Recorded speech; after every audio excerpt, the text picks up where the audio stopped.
So, man akong friend, nagtanong kung paano daw ako paano daw yung mga pictures ko at times. Usually, sobrang linis, nagfi-filter ba ako? Sabi ko, hindi ako actually nagfi-filter. What I do is, hindi everyday ha, but whenever there are events or I have to go out and I have to dress up, usually, gumagamit ako ng sa buhok, eto, yung mud puti natin.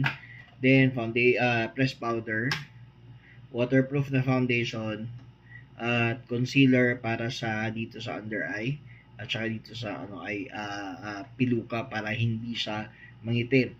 So, hindi naman yan araw-araw, pero pag may events lang or may mga gala-gala na alam mo may picture-picture, syempre ang pangit naman tingnan pag tawag nito na alam mo yun yung sabog-sabog ka.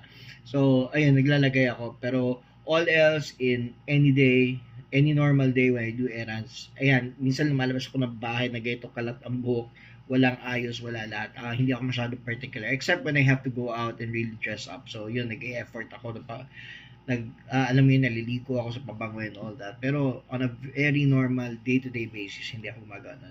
So, yun nga, pagkatapos, yung iba nakikita nyo sa mga videos na parang sobrang ganda ang pagkakagawa ng mga makeup nila.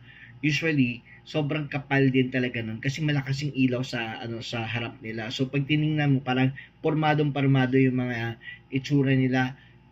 Pero in real, maganda yung tingnan on cam. Pero in real, para kang spalto nun. Alam mo yun, para kang espasol nun. Even yung mga nilalagay nila dito na mga na contour-contour, ang pangit ng tingnan sa totoo lang sa realidad. Pero on cam, maganda yung tingnan. So, I don't use any of those. I don't blend any of those. Kasi nga, hindi siya natural looking sa totoong buhay.